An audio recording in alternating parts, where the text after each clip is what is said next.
Depuis la nuit des temps, l'homme se déplace. Poussé par la nécessité ou le rêve. À cause de la guerre, des invasions, de la pauvreté, on migre vers de nouveaux horizons. En raison des crises économiques et sociales qui touchent l'Alsace au cours de la seconde moitié du XIXe siècle, la région apparaît particulièrement touchée par cette maladie d'émigration.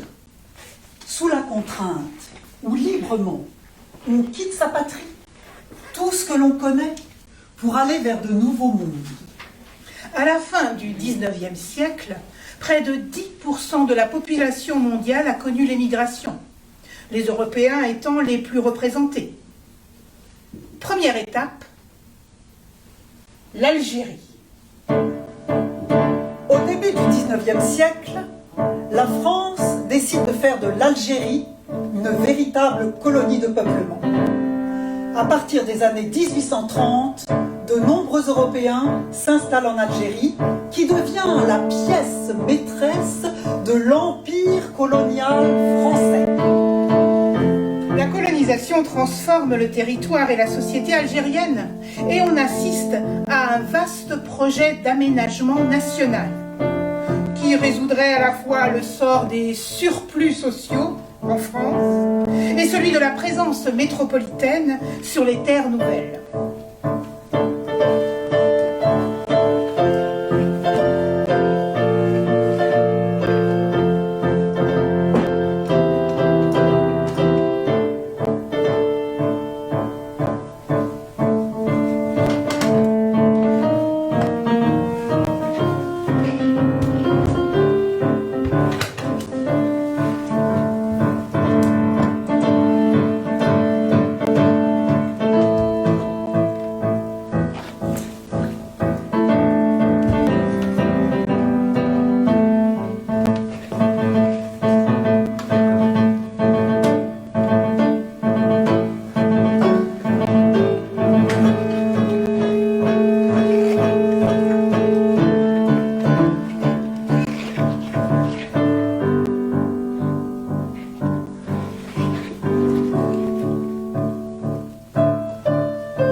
Ouvrage de Édouard de Tocqueville, 1850. Des enfants trouvés et des orphelins pauvres comme moyen de colonisation de l'Algérie. La France renferme dans son sein une sorte de caste à part, vouée au malheur avant même de voir le jour, que le vice et l'abandon ont fait prolétaire, et dont la destinée a été jusqu'à ce jour d'expier des fautes qu'elle n'a pas commises. Cette caste est celle des enfants trouvés. La société, il est vrai, l'adopte et la protège pendant ses premières années, mais pour la rendre bientôt à l'isolement, à l'ignorance, à la corruption. Ou pour la livrer, revêtue des stigmates de la honte, aux maisons pénitentiaires qui la revendiquent comme leur proie. Relever, consoler, réhabiliter ces infortunés, les faire participer aux avantages de la propriété, les convier aux joies de la famille et conjurer en même temps un danger social tous les jours plus menaçant. Telle est la tâche qu'une vigilante charité impose à la conscience humaine. Combien cette tâche ne grandirait-elle pas encore si elle devait avoir pour résultat de transformer des éléments d'agitation et de ruine en élément de puissance et de richesse sociale, et de poser sur un vaste territoire soumis à nos armes et vide encore de bras les bases d'une nation future. Cette nation, nous en apercevons les germes dans nos hospices d'enfants trouvés. Ce territoire serait celui de l'Algérie. La pensée que nous avons essayé de renfermer dans ces pages rapides est donc celle-ci. Transporter sur le continent africain nos enfants trouvés à l'âge où, conformément au décret du 19 janvier 1811, ils doivent cesser d'être à la charge des hospices et préserver ainsi notre pays d'une source permanente de danger. Former et en même temps, dans notre vaste colonie, des établissements au sein desquels s'élèverait cette jeune génération qui, s'accroissant d'année en année, atteindrait bientôt près d'1 million d'individus, lesquels, habilement dirigés, formeraient sur cette terre si renommée jadis pour sa fécondité, une énergique population de travailleurs agricoles, instruits, entreprenants, initiés à la fois aux leçons de la science agricole et à celles d'une intelligence pratique. En résumé, il résulterait, selon nous, du plan d'ensemble que nous proposons, de nombreux avantages pour la société. À l'intérieur, elle accomplirait un grand devoir d'humanité. Elle ferait un acte de haute sagesse politique. Elle réduirait sensiblement ses frais de justice criminelle et correctionnelle. Elle répondrait aux vœux de la Constitution et aux généreuses tendances de notre siècle en ce qui concerne la prévoyance publique. En Algérie, elle couvrirait en peu d'années ces belles provinces d'une population jeune, probe et laborieuse, chargée de mettre en valeur un sol qui jusqu'à ce jour lui a été plus onéreux que profitable. Elle en retirerait bientôt des produits assez abondants pour lui rendre, par l'impôt, une partie des avances qu'elle y aurait faites. Elle trouverait, en un mot, dans la réalisation de notre projet, un intérêt Humanité, de sécurité, d'économie. de progrès culturel. bénéfice matériel. Enfin, d'accroissement rapide de force, de grandeur et de richesse nationale. Des obstacles invincibles s'opposent-ils à l'exécution du projet dont nous proposons l'adoption? Nous ne le pensons pas.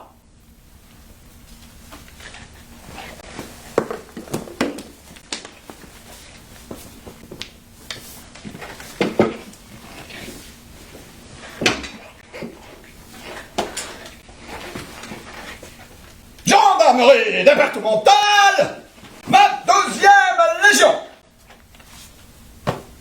Compagnie du Barin.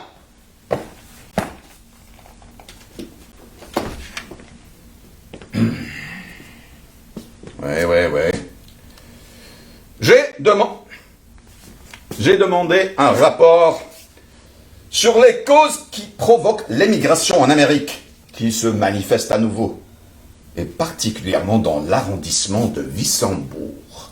L'opinion publique semble attribuer aux causes suivantes l'émigration toujours progressive des habitants de l'arrondissement de Wissembourg pour l'Amérique. D'abord, c'est l'exécution rigoureuse des règlements forestiers qui interdisent l'enlèvement des feuilles, la fréquentation des bestiaux, notamment les porcs, ce qui d'un coup annule la récolte de céréales et de pommes de terre par la privation du fumier et ôte aux pauvres la seule viande qu'ils consomment. Il en est de même du bois à brûler. Il s'ensuit que ceux qui possèdent de quoi payer le passage en Amérique prennent leur parti avant d'être ruinés par les amendes forestières auxquelles ils sont exposés. C'est pourquoi on remarque que c'est la classe aisée qui part. Les tout riches restent parce qu'ils ne veulent pas courir de grands risques. Les pauvres affrontent la prison et s'inquiètent peu d'être portés sur le registre de l'enregistrement pour 50 ou pour 500 francs. Ils restent. De surcroît, la population et la division des terres peuvent aussi être considérées comme une des causes. L'alieu carré de sol agricole est surchargé de consommateurs. Le journalier est désœuvré, peu d'usines, plus d'entrées en forêt. Le métier de contrebandier devient aussi difficile. Que faire? Émigrer. Émigrer! Émigrer! Les contributions semblent un fardeau dont le poids devient chaque jour plus insupportable et dont on est affranchi dans l'autre hémisphère. On en fait un grand argument. Ceux qui manient le bois, le fer ou la pierre sont sûrs de gagner largement leur vie. Et quand ils ont beaucoup d'enfants, leur position devient d'autant meilleure. C'est l'inverse en France.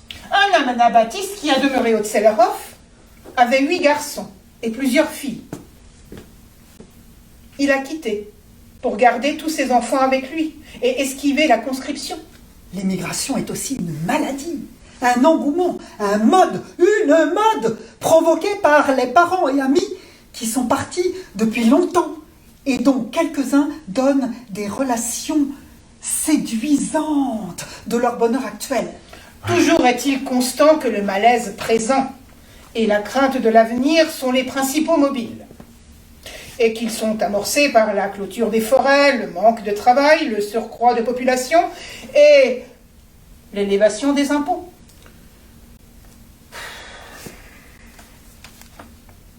Entendu.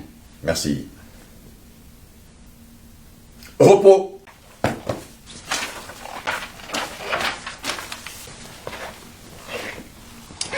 Les migrants se déplacent d'Europe en Afrique, mais aussi vers le continent américain, au Chili.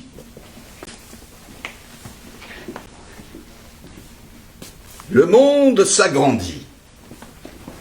L'hémisphère se déplie. Les destinations vont de plus en plus loin.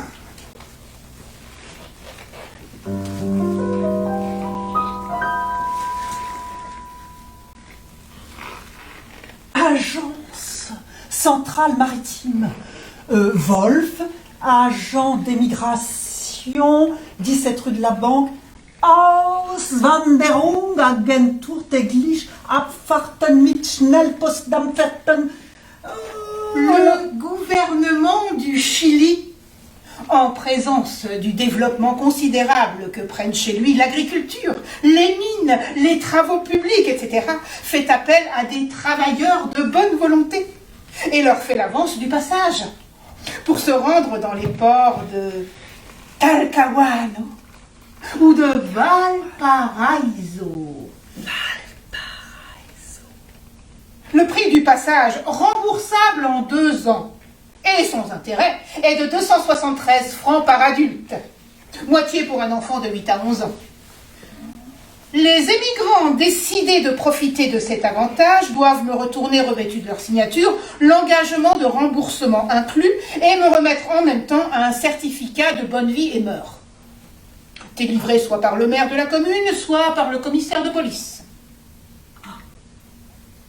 Les femmes peuvent partir seules et bénéficier des avantages ci-dessus, mais à condition expresse de justifier d'une profession. L'attestation sur le certificat de bonne vie et mœurs suffira. La nourriture à la française, avec vin et literie, sont à la charge de la compagnie pendant toute la traversée. Chaque passager adulte peut emporter jusqu'à 100 kg de bagages, y compris les outils.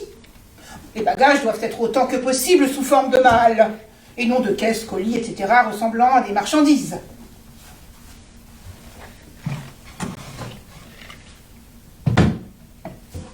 Un billet? Un billet.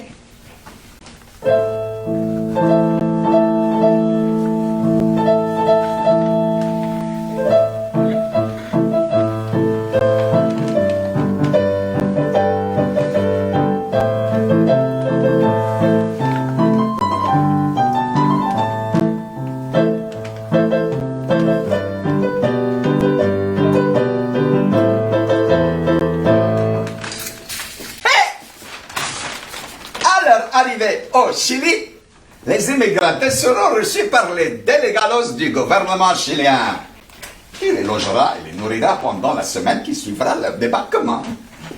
Les délégados du gouvernement chilien s'occuperont de leur indiquer où ils trouveront du travail en rapport avec leur profession. Les immigrantes ne contractent néanmoins aucune obligation à cet égard. Des concessions gratuites de terrain pourront être données aux agriculteurs, mais le gouvernement chilien se réserve le droit de décider selon les aptitudes et les forces des postulants. Les immigrantes doivent être sains et robustes. Toute infirmité non déclarée entraînera de droit la résiliation sans réclamation de l'intéressé. Les immigrants ne doivent pas avoir plus de 45 ans, à moins qu'ils ne partent avec leur famille. La langue la plus usitée au Chili est la langue espagnole. On y parle néanmoins beaucoup le français. Le Chili est un pays tempéré et d'une salubrité parfaite, appelé promptement à un prodigieux développement. Les sacrifices faits par le gouvernement chilien pour faire arriver aux chantiers ouverts sur son territoire des ouvriers de toute profession sont la plus sûre garantie que puissent avoir ces derniers de trouver un travail à leur arrivée. Génial! Non, non, non, non! Pas génial! Génial! Génial! Génial! Génial! Génial!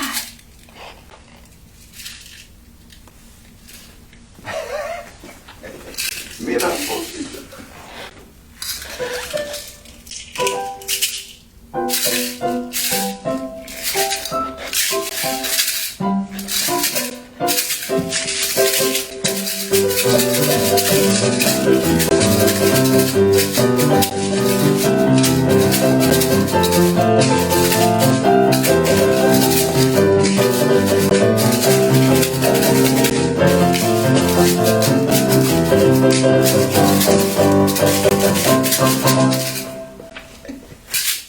Tout comme les agents de l'émigration pour le Chili, les agents de M.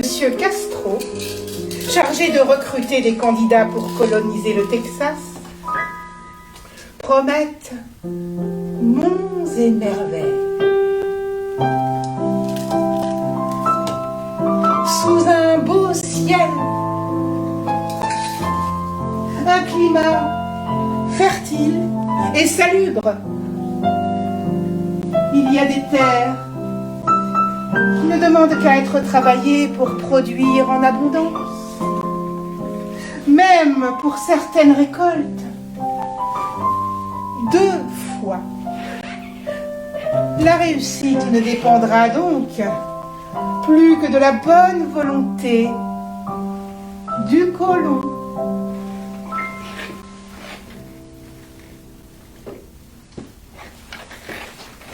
La légation de France au Texas à la préfecture du Haut-Rhin, 15 juillet 1843.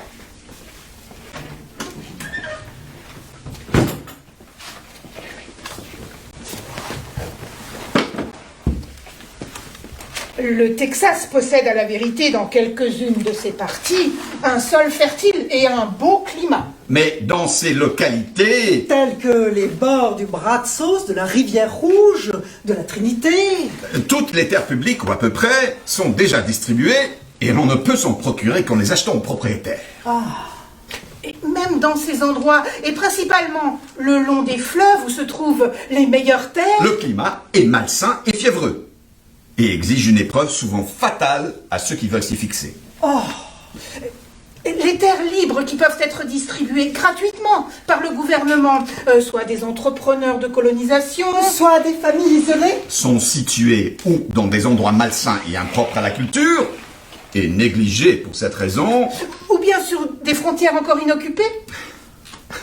exposés aux déprédations des hordes d'Indiens. Mais dans les parties déjà habitées, de même que dans les autres, en y achetant des terres à prix d'argent. Les nouveaux colons ne peuvent espérer trouver que des bois ou des savanes à défricher et non des terres en culture. Il n'y n'existe donc ni ville, ni village, ni agglomération d'habitants. Le nouveau colon doit commencer par aller s'établir dans un endroit isolé de toute ressource. Y bâtir une cabane de bois. Entourer ses champs de palissades pour les défendre des bestiaux qui errent en liberté. Acheter les animaux et ustensiles indispensables à la culture. Se pourvoir de toutes les provisions nécessaires pour attendre au moins une première récolte. Et alors seulement... Il pourra commencer à défricher et cultiver ses terres. Qui, plus tard, pourront lui fournir des moyens d'existence matérielle. Mais rien de plus. Le manque absolu d'argent, la difficulté des transports et l'absence de centres de population consommatrice ne permettent point d'aspirer de longtemps à réaliser aucun profit en numéraire, ni à bénéficier sur les reventes. Il n'y a donc aucun espoir d'y arriver sans des ressources individuelles. Et quant aux emprunts ou à l'appui que l'on pourrait trouver dans le pays? Il ne faut même pas y penser.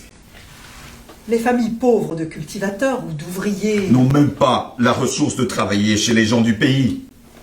Ces derniers, lorsqu'ils sont eux-mêmes dans la gêne, ne travaillent qu'avec leurs propres mains. Mais du moment qu'ils sont plus à leur aise, ils achètent des nègres. Et c'est à l'aide seule des... Nègres?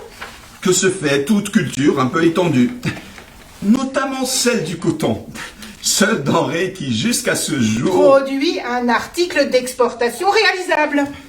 Et quant aux gens de métier, les artisans... Tels que peintres, vitriers, charrons, tailleurs de pierre, maçons, ébénistes, mécaniciens, menuisiers, tisserands. Il n'y a absolument aucun travail et aucune ressource pour eux à espérer dans un pays dont les plus grandes villes n'ont pas 2000 âmes de population, où les maisons sont bâties de troncs d'arbres, ou de planches avec une couche de chaux à l'intérieur dans les plus élégantes, et où chaque habitant exerce pour lui-même les travaux manuels et les professions nécessaires aux premiers besoins de la vie physique. Il n'y a donc, jusqu'à ce jour, que des cultivateurs possédant déjà quelques capitaux qui puissent espérer de trouver à vivre au Texas. Et quelle existence! Dans un pays dont on ignore... La langue, les usages, le genre de culture. Et où il faut se condamner à un état demi-sauvage. sans pouvoir compter sur l'appui d'un gouvernement. Sans force. En proie À la jalousie, Et à l'avidité. des habitants exposés à toutes les privations et dangers D'un climat malsain. contre lesquels on n'a pas même les ressources. D'un médecin de village. Oui. Des malheureux individus, sans personne pour les conduire et les secourir dans les premiers temps, sans asile et sans point de réunion fixe, ne peuvent compter que sur la misère, les maladies et le désespoir.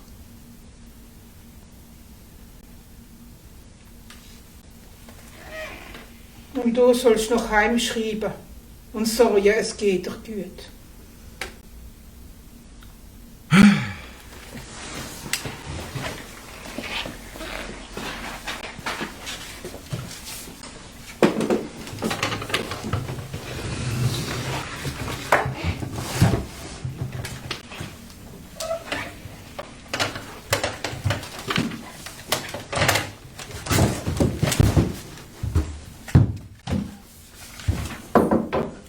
Joseph Folzenloben, immigré, vendant ses biens, resté au pays. Le 23 janvier 1855. Mes très chers pères, frères et sœurs, il faut que je vous montre que nous sommes tous très bien portants, tant qu'il plaît à Dieu, et j'espère que ces quelques lignes vous trouveront également en bonne santé comme elles nous quittent. Mon père, j'ai fait l'acquisition de 40 arts de terre et j'aurai besoin d'argent pour le payer. Envoyez-moi ce qui me revient de ma mère, que Dieu la console dans l'éternité. Vendez tous mes biens, meubles et immeubles, soit de la main à la main, soit par adjudication publique, parce que c'est nécessaire. J'en ai un grand besoin, car si dans ce pays-ci on n'a pas d'argent, on est mal à l'aise. Mon père, si vous avez besoin d'une procuration, mandez-le-moi de suite. Et si vous pouvez m'envoyer le produit, adressez-le à André Gross, à Cincinnati. Et adressez ma lettre à Cincinnati. Et elle me parviendra car mon frère Antoine ne manquera pas d'aller la prendre. Dans ce pays-ci, tout est bien cher et rien n'a gagné tout l'hiver, les fabriques n'ayant pas marché. Je n'ai plus rien à vous dire, si ce n'est que ma famille est très nombreuse. Mon père, nous vous saluons tous ensemble et vous souhaitons une bonne année, cher père, et souhaitons que vous veniez près de nous. Nous aurions un grand plaisir de vous revoir. Joseph Folsenlogel. L'an 1855, le 5 octobre, à 1h de relevé à Surbourg, en la maison commune, à la requête et en présence du sieur Grussenmayer. Sieur Grussenmayer, charron à Surbourg, agissant en qualité de mandataire de son beau-frère, boulanger natif de Surbourg, demeurant près Cincinnati, Amérique du Nord. Au terme d'une lettre missive en date du 23 janvier 1855, dont l'original en langue allemande sera soumis au timbre et enregistré en temps utile pour demeurer annexé au présent, avec le translate en langue française qui en a été fait. Les publications d'usage préalablement faites, il va être par Monsieur Chrétien Frédéric Maître Pétri, Notaire à la résidence de Soultz-sous-Forêt, en présence de témoins, procéder à la vente volontaire par voie d'adjudication publique de biens immeubles ci-après désignés, appartenant au sieur Michel Folsenlogel. Condition de la vente. La vente se fera avec garantie de tout trouble, dette, éviction, privilège, hypothèque et autres empêchements quelconques. Mais sans aucune garantie de la contenance, hein?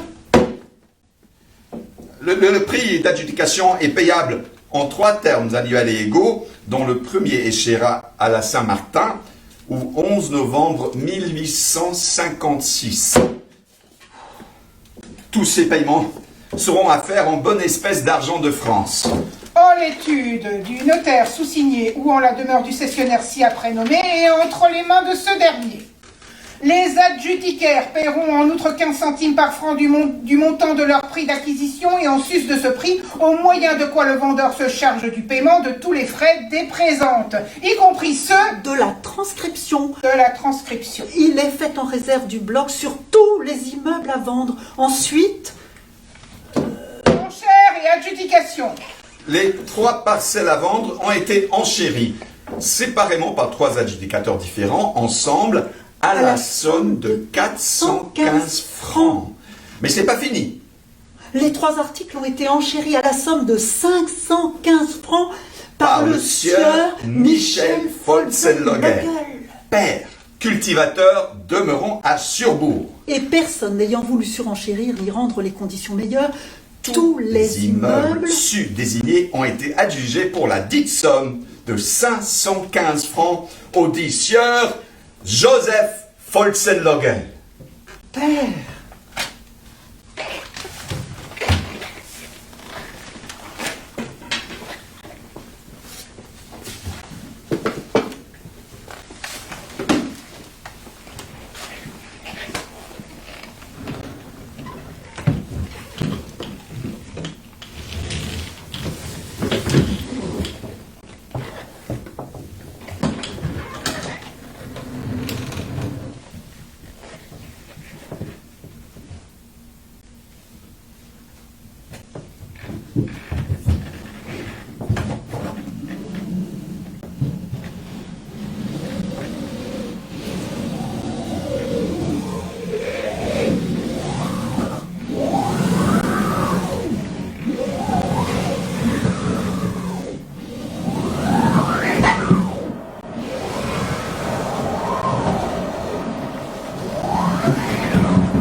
préfecture du Bas-Rhin.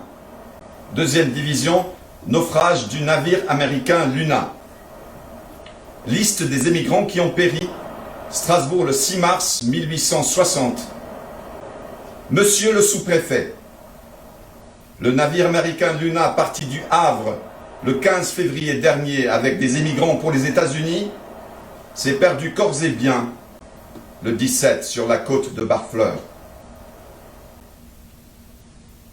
Je vous envoie la liste des émigrants de votre arrondissement qui étaient embarqués sur ce navire et qui ont été victimes du sinistre.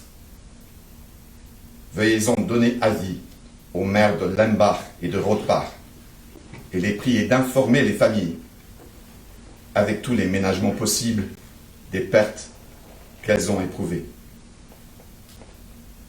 À Lembach,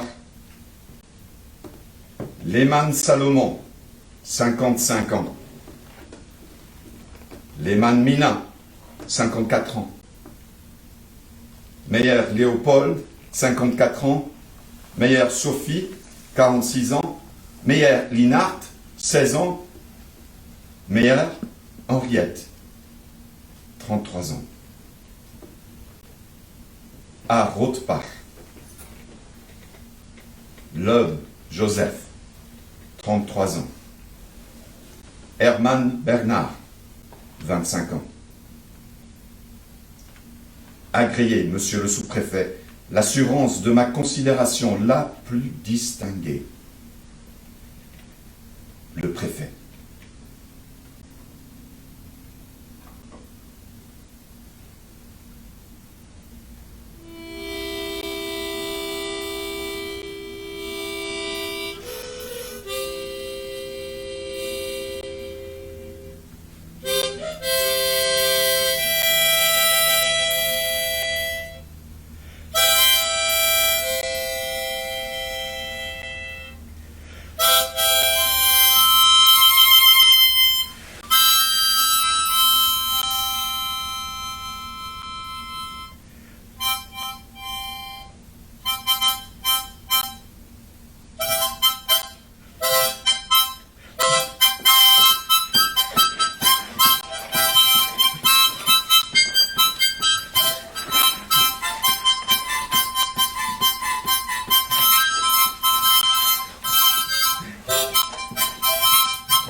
Settlers and Indian Fighters of Southwest Texas by Andrew Jackson Sowell. Les premiers colons et les guerriers indiens du Texas. Facts gathered from survivors of frontier days. Recueil de témoignages des survivants de l'époque où il y avait cette incroyable frontière, le Wild West, une ligne au-delà de laquelle rien n'était sûr, où l'inconnu et la mort te guettaient. Enfin, c'est fou, on a du mal à imaginer comment c'était de vivre à la frontière. Parmi ceux qui bravaient les dangers de l'Ouest sauvage, au premier temps de la colonisation, quand les Indiens Comanches, Lipan et Kickapoo circulaient librement sur les vastes espaces inhabités, se trouvant entre les rivières San Antonio et Rio Grande, il y avait monsieur J.B. Venette, actuellement à Castroville. Venette était né dans le Haut-Rhin en 1835 et venait au Texas sous Henri Castro en 1845. Il avait traversé l'océan dans le plus grand navire de cette époque, le Robinson. Partis d'Anvers, les colons arrivaient à la Nouvelle-Orléans 51 jours après le départ. De là, Venette enchaînait en bateau à vapeur jusqu'à Galveston au Texas. Les immigrants venus sur le Robinson étaient au nombre de 360. En route de la Nouvelle-Orléans vers Galveston, Joseph Venette, âgé de 6 ans, frère de J.B. Venette, sautait par-dessus bord en jouant. Le capitaine fit stopper le navire. On fit des recherches, mais le corps du petit garçon ne fut pas retrouvé. À Galveston, les immigrants qui avaient l'intention d'aller vers l'ouest montaient à bord d'un voilier à destination de Port Lavaca. Avant d'y arriver, le navire heurtait un banc de sable dont il ne pouvait plus se détacher. Le capitaine ordonna aux passagers de quitter l'avant du navire et de se regrouper à l'arrière pour que l'avant, lesté, puisse plus facilement se dégager. L'ordre fut exécuté. Le navire pouvait reprendre sa route comme le capitaine avait prévu. Après le débarquement à Port Lavaca, beaucoup de gens à destination de la colonie de Castro continuaient sur chariot. La famille Vénette y allait en chariot fermé avec tous leurs ustensiles de ménage, à l'exception de Vénette aîné et de 3 autres frères qui se déplaçaient à pied et étaient armés de fusils. Une nuit, en suivant une piste non loin de la rivière San Antonio, après leur arrivée sur les frontières, ils distinguaient la vague lueur d'un feu dans la steppe. Vénette aîné dit à ses compagnons de rester sur place pendant qu'il irait près du feu pour voir qui s'y trouvait. En s'approchant, il distingua 12 hommes couchés autour. Vénette se tenait tout près et les observait avec curiosité, n'ayant jamais vu des gens de ce genre. Ils avaient la peau bronzée et de longs cheveux noirs. Vénette en avertit ses amis et leur dit qu'il était parti sans avoir dérangé les étrangers. Pensez donc, ce colon venu des grandes villes d'Europe, se trouvant subitement au milieu de 12 Comanches endormis, à la frontière du Texas, loin du monde civilisé et contemplant leur visage d'Indiens à la lueur d'un vacillant feu de camp. Ils avaient bien fait de ne pas les déranger. Le jour suivant, au coucher du soleil, les 4 hommes voyaient une colonne de fumée s'élevant sur le sommet d'une colline. Vénette partait de nouveau en reconnaissance. Dans l'intervalle, ils s'étaient concertés et avaient convenu qu'il n'était pas sans danger de se promener dans un pays aussi sauvage. Leur éclaireur avançait donc plus prudemment que la veille. Se faufilant avec précaution à travers l'herbe de la prairie, il approchait d'assez près pour faire certains constats sans être découvert. Il vit un homme assis à côté d'un petit feu, en train de griller un morceau de viande fixé sur un morceau de bois. Comme il s'agissait d'un blanc, il s'approcha sans crainte. Les yeux vigilants de l'homme le découvrirent de suite, et pointant son fusil dans sa direction, l'étranger dit sur un ton plutôt vif. Que vira? Vénette, ne comprenant pas ces mots, mais constatant que sa présence avait alerté l'étranger, il lui dit « Freine !» Le fusil fut abaissé, et l'homme répondit « Come here, viens ici !» Se rapprochant, il vit qu'ils pourraient se comprendre, et ils eurent une conversation ensemble. Il s'agissait d'un émissaire de Jack Hayes, porteur d'un message, et il se trouvait à Calaveras Creek, à 25 km de San Antonio. Par la suite, ils devraient se rencontrer bien souvent et restaient toujours amis. Il s'appelait John Lennon et mourut bien plus tard à Castroville. Les émigrants arrivèrent finalement sans encombre à Castroville et s'y établirent. J.B. Vénette a répété par la suite qu'il n'avait jamais vu autant de chevreuils et de chevaux sauvages qu'à cet endroit.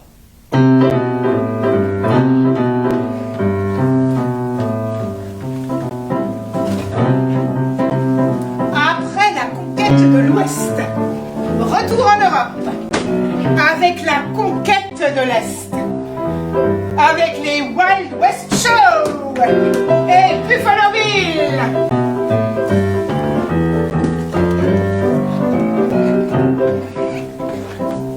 L'homme s'appelait en réalité William Frederick Cody. Il créa à la fin du 19e siècle un immense barnum qui se déploya d'Amérique en Europe, enchanta les foules et forgea le mythe de la conquête de l'Ouest. C'était le Wild West Show! Ladies and gentlemen, meine Damen und Herren, mesdames et messieurs, welcome to the incredible, the fantastic, the unique Wild West Show, where everything is true. Tout est vrai, mais oui, mais rien n'est factice. It's the real Far West, Just like beyond the frontier. Eh oui, c'est spécialement mis à la portée de tout le monde. Absolument rien de ressemblant n'a été entrepris. No other show even comes close. It's picturesque. It's scientifique. It's incroyable. Et la troupe de Buffalo Bill is bringing it to you right now. Imaginez 6 jours entiers.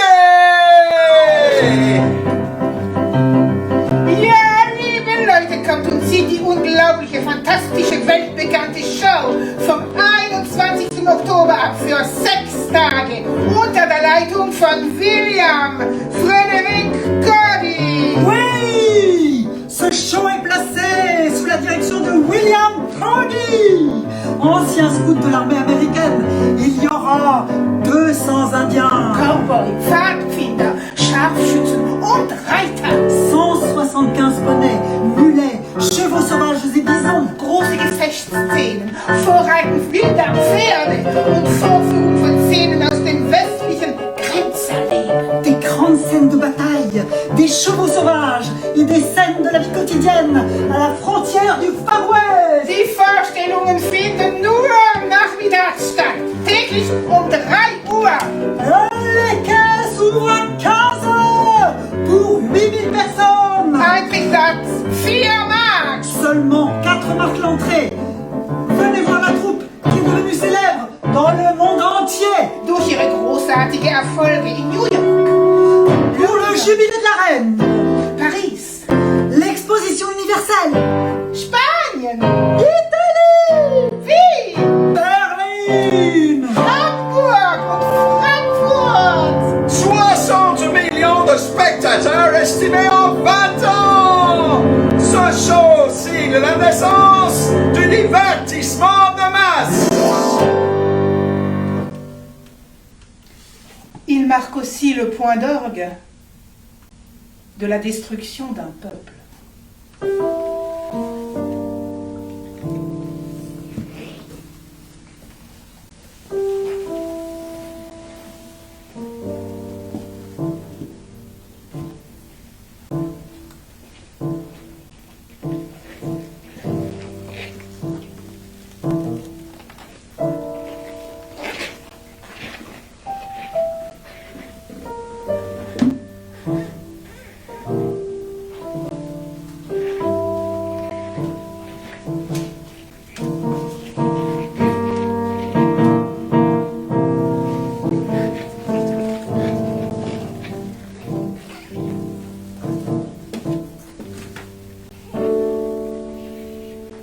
avec permission des autorités,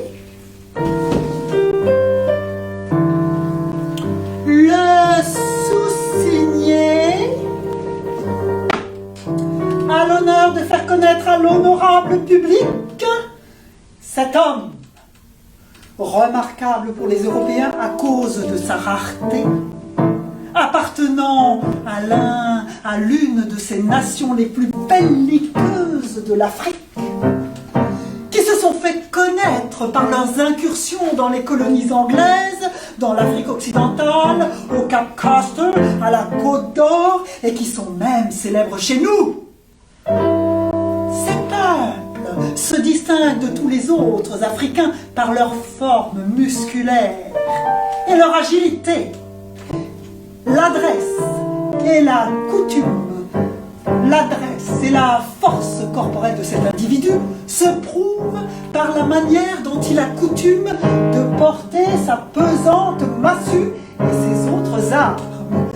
La nourriture des indigènes de ce pays consiste en fruits crus, en racines, viande et sang des animaux et des oiseaux, toutes choses qui se consomment sans grande préparation.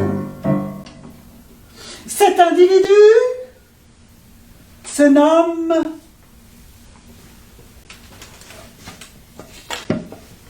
Hongo. Lui, il a été transporté en Europe par un navire hollandais depuis le Cap Coast. Sa peau est d'un d'un brun foncé aussi doux au toucher que le plus fin taffetas. Sa chevelure ressemble à de la laine d'Espagne. Et comme il n'est pas venu en Europe en qualité d'esclave, mais plutôt qu'il a volontairement entrepris le voyage avec le capitaine hollandais, son caractère violent et enclin à la défiance est devenu doux et bienveillant. Il a d'abord eu l'honneur d'être présenté à de hauts personnages des deux sexes, qui ont daigné l'honorer de leur suffrage. Il a été soigneusement examiné par des savants distingués qui lui ont donné le témoignage qu'ils le trouvaient très intéressant comme objet d'histoire naturelle. Le sous-signé, voyageant avec Ashanti, se flatte en conséquence que la personne de cette ville qui daigneront le visiter seront satisfaites à tous égards. La voiture est ouverte depuis 9h du matin jusqu'à 6h du soir. On est prié de ne pas y amener des chiens et de s'abstenir de fumer.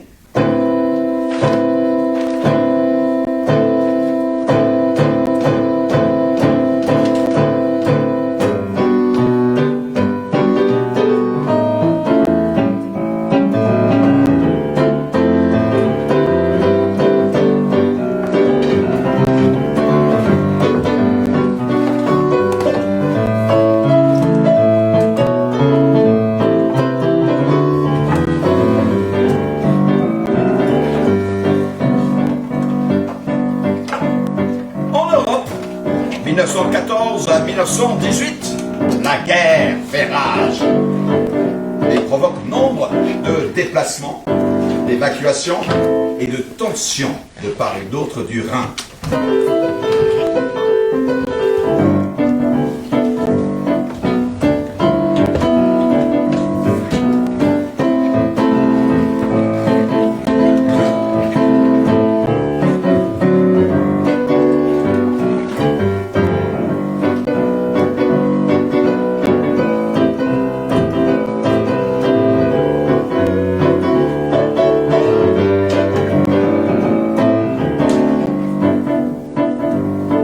Les uns partent de France pour retourner en Allemagne. D'autres reviennent d'Allemagne.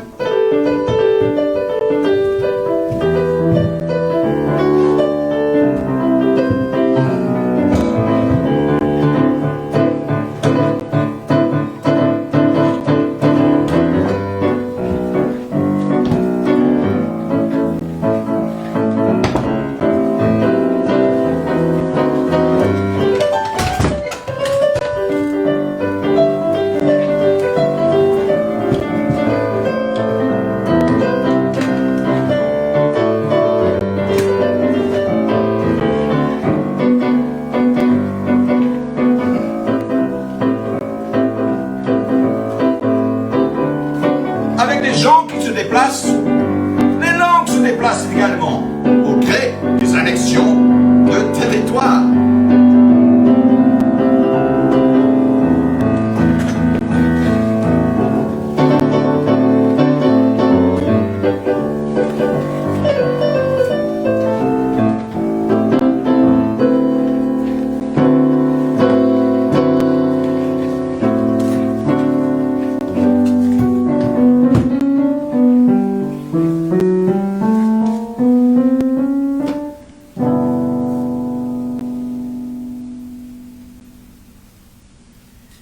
Samedi 7 décembre 1918.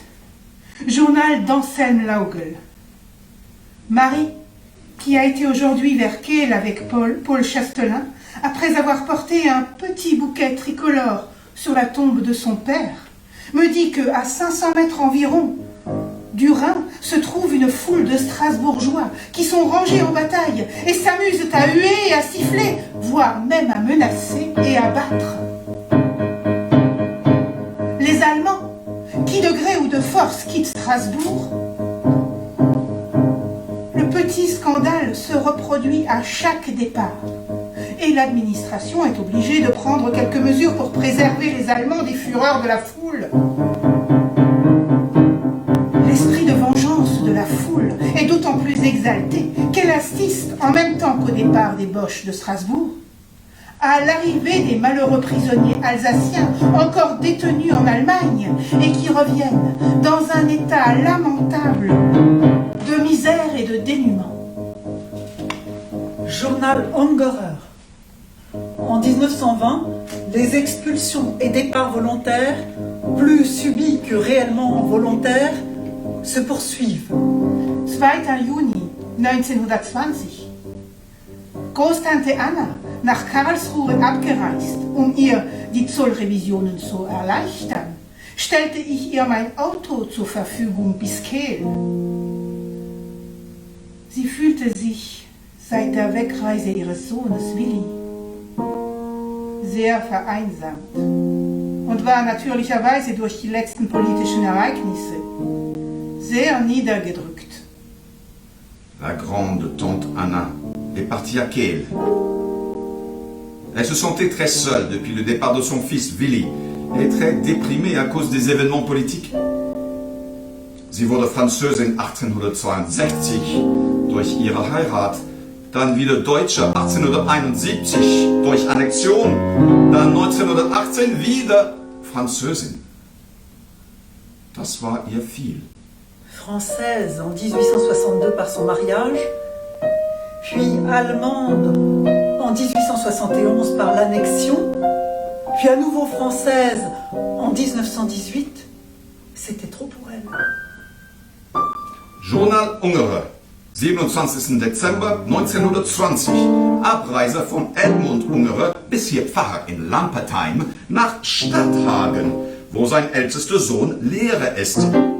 Er hatte eine unliebsame Auseinandersetzung mit einer Schulkommission, unter anderem Madame von der Weid aus Bischweiler, bezüglich des französischen Unterrichts in den Volksschulen, worauf dieser ihnen beim Oberkonsistorium anzeigten. Er hatte aber vordem schon die Absicht geäußert, nach Deutschland zu übersiedeln und hatte überhaupt in seiner Gemeinde keine große Partei für sich gewonnen, weil er es nicht verstand, sich populär zu machen. Départ de Edmond Ungerer. Jusque-là, curé de Lampertheim. Edmond Ungerer a choisi de retourner en Allemagne. Il a rejoint son fils à Stadthagen, car il a eu des problèmes avec une commission scolaire. De toute façon, il n'a jamais réussi à se faire des amis dans sa commune.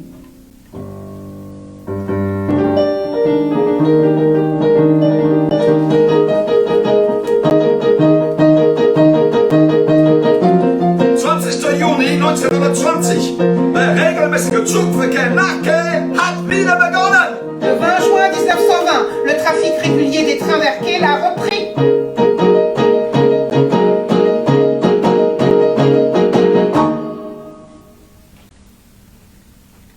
« 1939 à 1945, la Seconde Guerre mondiale.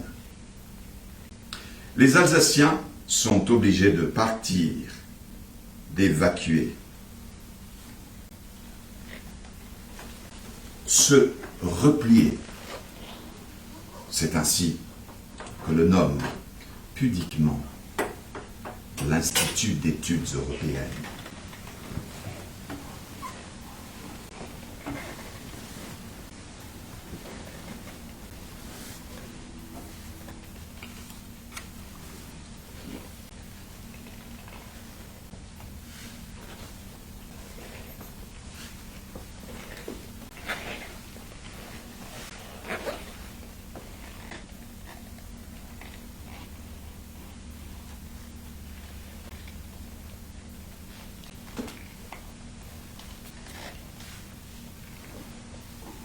Correspondance échangée entre le lieutenant Werner et sa femme.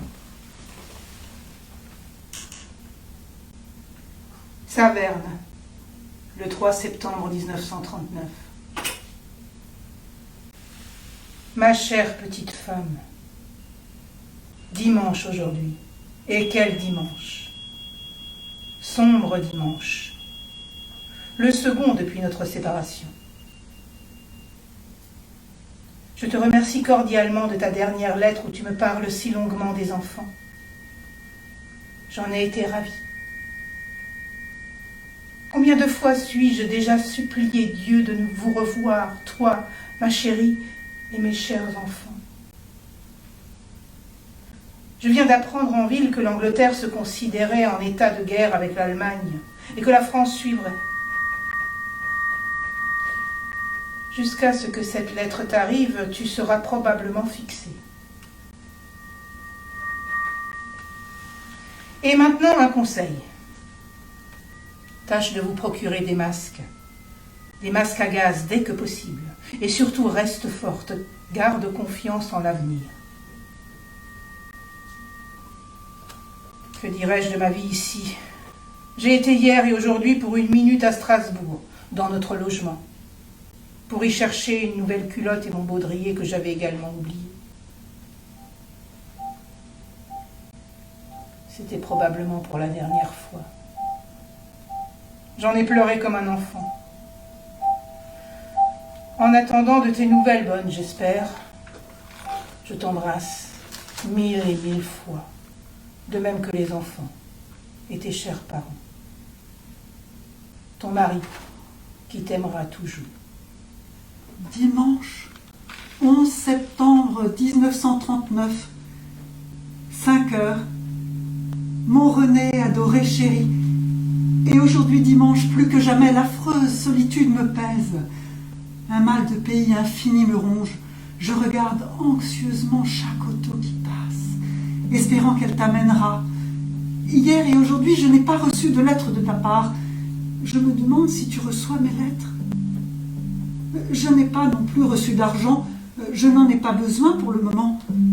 Je crains seulement que toi, tu n'as pas assez d'argent. Je ne voudrais pas que tu sois privé matériellement, puisque tu es déjà tant privé moralement, pauvre chérie. Tu n'as que ces quelques lignes qui puissent un peu te réconforter. Malgré tous mes efforts, elles ne pourront jamais assez traduire ma tendresse, mon amour.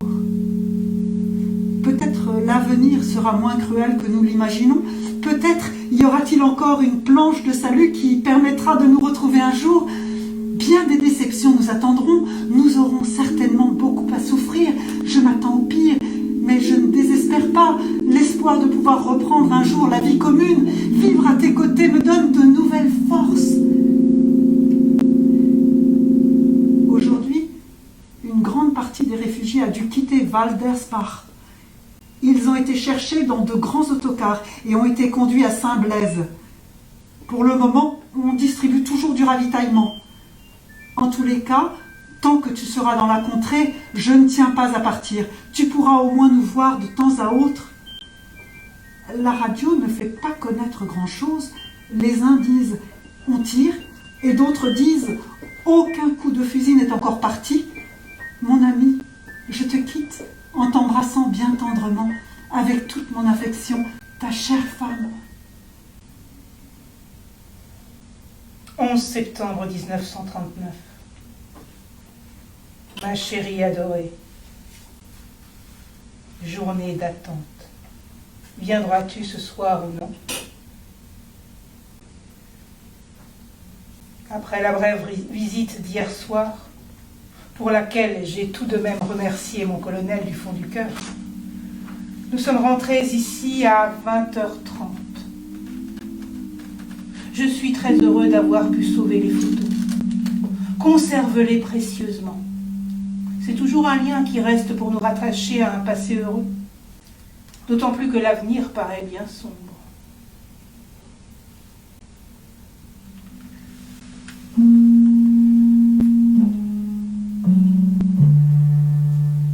Pour aller à Strasbourg, il faut obtenir un laissez-passer, qui est très difficile à obtenir, sinon impossible d'entrer en ville sans ce papier.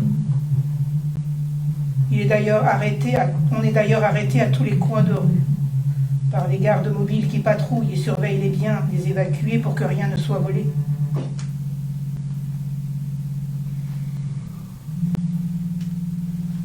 Je te quitte, ma petite femme chérie, pourvu que nous retrouvions bientôt le bonheur perdu. le paradis perdu. Je t'embrasse bien fort, et mille fois, ton mari qui t'aime plus que tout au monde.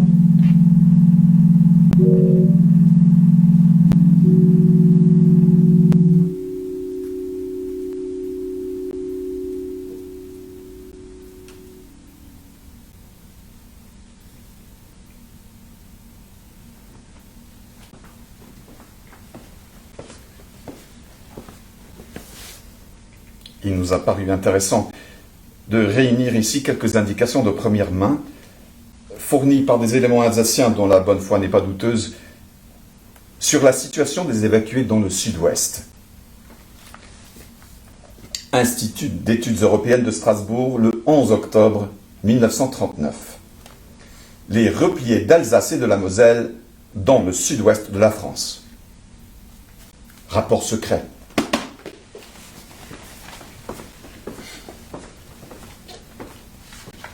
Je suis employée alsacienne, repliée en Dordogne.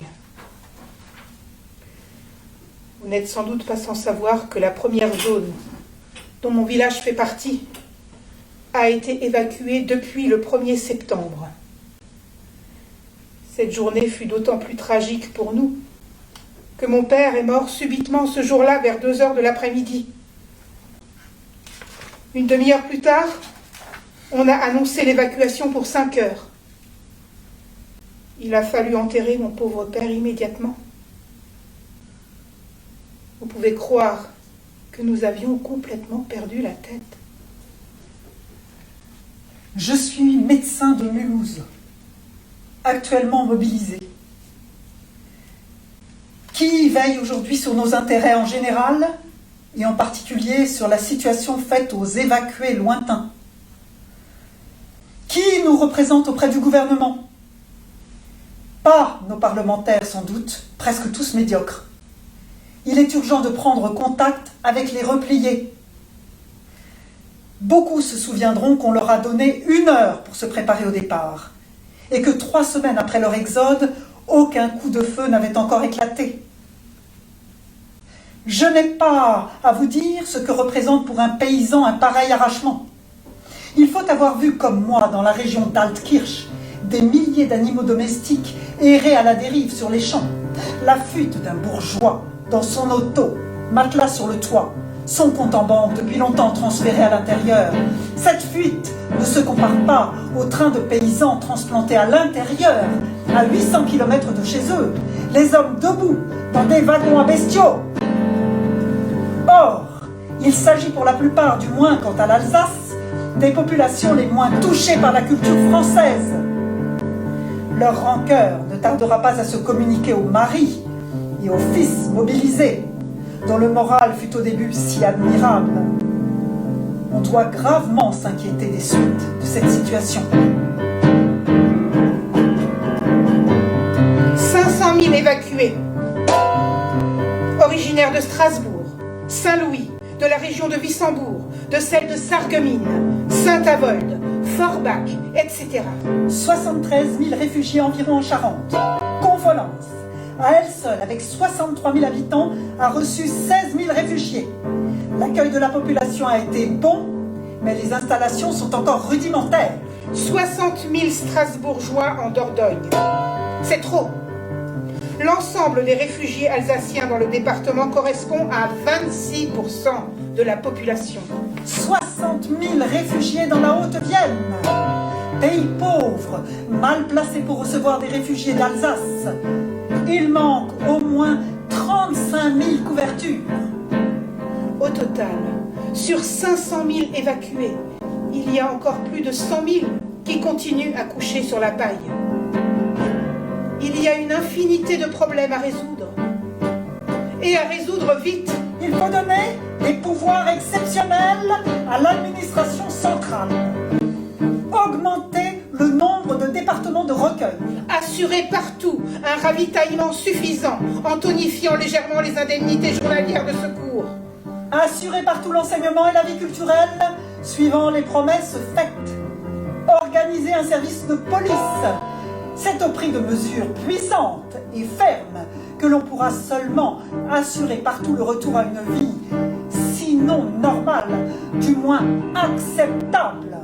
Sans cela, gare aux incidents de foule, il y a déjà eu des signes avertisseurs d'un tel danger.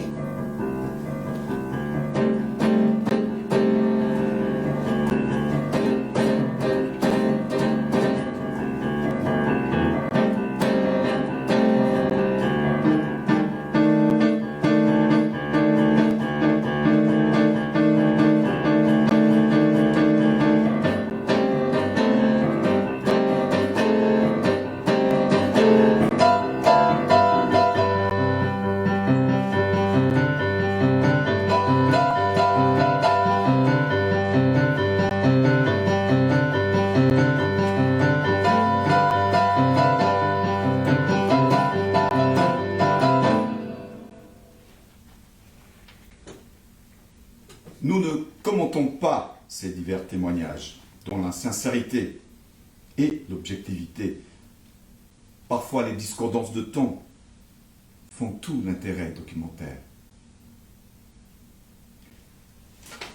Destinataire du rapport secret, Monsieur le Président de la République, Monsieur le Président du Conseil, Monsieur le vice-président du Conseil, Monsieur le Ministre de la Défense nationale, Monsieur le Ministre des Affaires étrangères, Monsieur le ministre de la Marine, Monsieur le Ministre de l'Air, Monsieur le Général Commandant en Chef,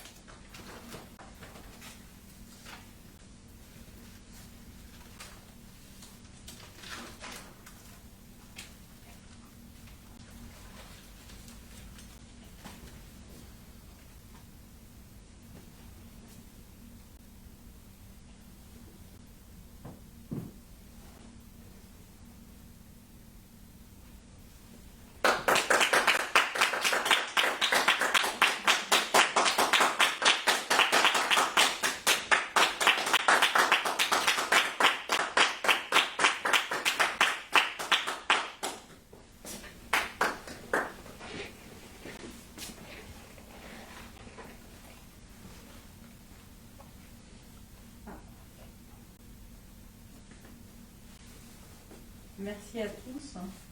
Merci beaucoup. Merci. Merci à vous, auditeurs. Certains d'entre vous auraient-ils des questions à poser aux comédiens, que je remercie encore pour vous permettre le temps de les poser par écrit. Je me permets de présenter Marie Vaquer à la mise en scène et au jeu.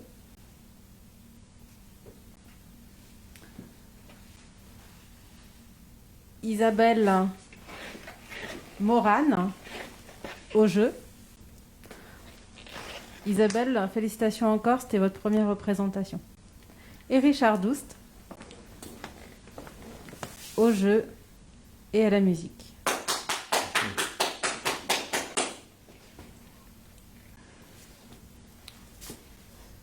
Alors, si vous avez des questions, nous sommes là pour y répondre.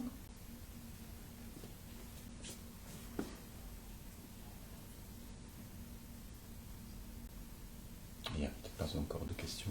On a une félicitation de Marc qui vous félicite et qui vous remercie de ce parcours. Merci Marc. Merci Marc.